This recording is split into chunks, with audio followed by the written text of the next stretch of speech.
Hey everyone, welcome back to Cozy English Conversation.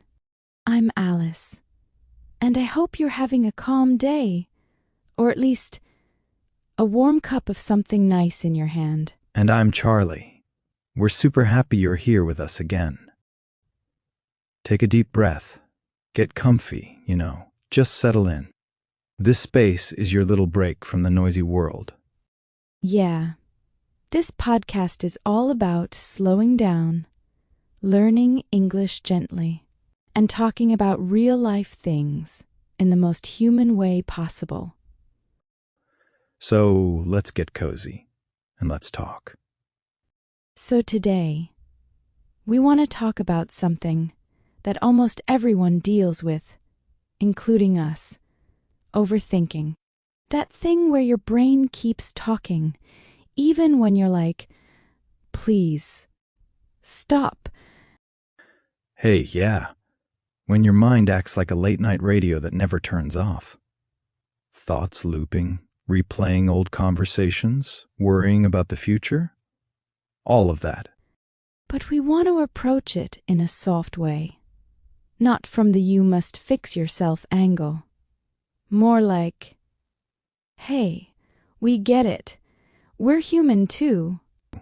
And one thing that has really helped us, maybe not perfectly, but consistently, is gratitude. Not the fake kind. Not the you should be grateful because your life isn't that bad kind. Yeah, not toxic positivity. More like small moments, tiny things. The kind of gratitude that gently pulls you back from your overthinking. So today, we'll share a bit of our stories, how gratitude shows up in our daily lives, and some tips that might help you slow down your mind. Okay, so let me start with a little story. I used to be like a huge overthinker. Still am sometimes, but a few years ago, it was really bad. There was this period when I had just started a new job, and every single night, I would lie in bed replaying my entire day. I know that feeling. Yeah, like, I kept thinking, did I say something weird? Did I sound stupid? Did I do enough? And this one night, I was spiraling. My mind felt so loud. But then my cat, her name is Luna, jumped onto my chest and just kind of sat there, purring like she owned the place. Haha, cats do that. And I remember thinking, she's not worried. She's just here. So I put my hand on her and tried to feel her breathing, and suddenly I noticed other things, like the warmth of my blanket, the soft light from my lamp, the quiet hum of the fan. These tiny things pulled me out of my thoughts. That moment taught me something. Gratitude isn't this big, dramatic thing. Sometimes it's just noticing what's already here. That's beautiful. Yeah. Since then, whenever my mind goes wild, I try to anchor myself in small things again. Not in a I must be grateful way, but like, oh hey, this moment isn't all bad. So for me, my story is kind of different, but it leads to the same idea. There was a time when I lived alone in a small apartment, and I mean small. Like, if I stretched my arms, I'd almost touch both walls. And I was dealing with a lot. Money stress, work stress, family stuff, the whole package. I remember one night I was sitting on the floor, eating instant noodles, overthinking everything. A classic scene. Haha, yeah, very dramatic. But then I heard rain outside, and for some reason I opened the window just a little. The air was cool, the sound was soft, and I could smell the wet pavement. And I don't know why, but it felt grounding. I thought, okay, life is messy. But right now, this sound, this air, it's actually really nice. And I felt grateful.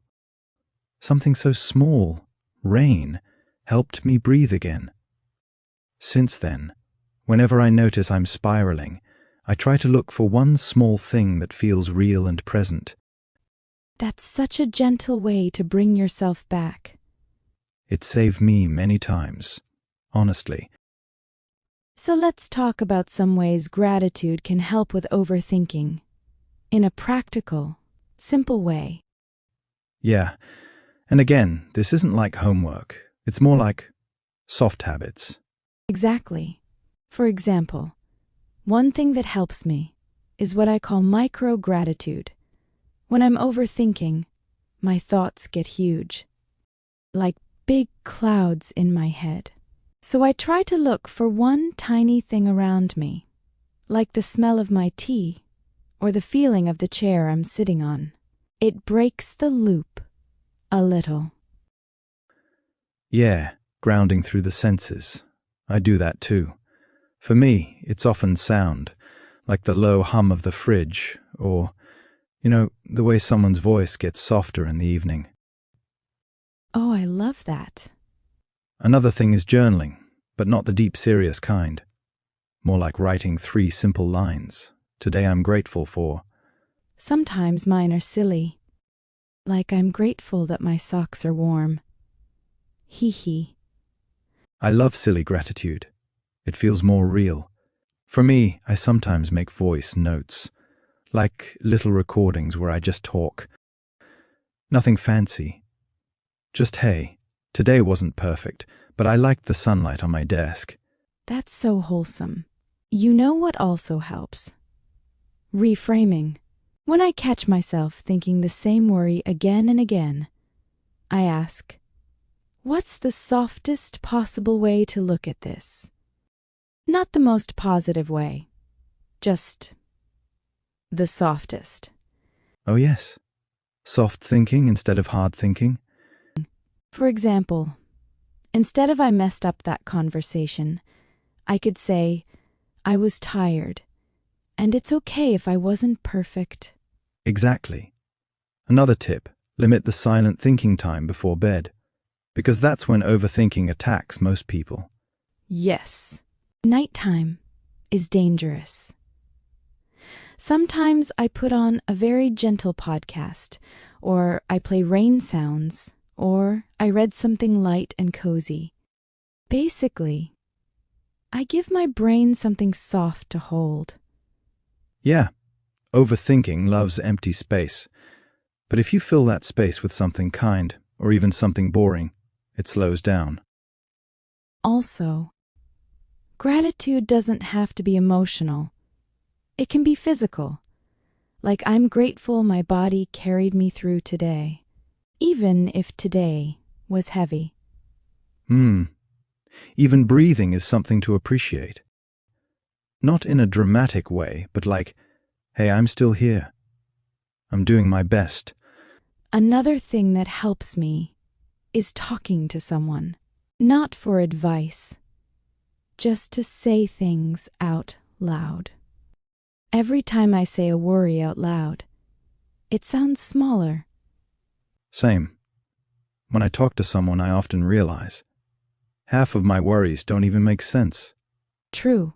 And one more tip that really changed my life, choosing one small ritual. Like drinking tea slowly, or stretching for 2 minutes, or watching the sunset. When you repeat it every day, it becomes a place where your mind can rest. Yes. A tiny anchor. Something that reminds you this moment exists and not everything is chaos. So yeah, gratitude isn't about forcing yourself to be happy. It's about finding one little candle in a dark room. And sometimes that candle is enough. All right. That was our cozy talk for today. If your mind has been noisy lately, we hope this conversation felt like a soft blanket for you. Yeah. And maybe tonight or tomorrow morning, try to notice one small thing you're grateful for. Just one. You might be surprised how much it helps. If you want to share your own experience or your little gratitude moments, feel free to leave a comment or message us. We always love reading your stories. Thanks for spending this cozy time with us. Take care, breathe gently, and we'll see you in the next episode. Bye, everyone.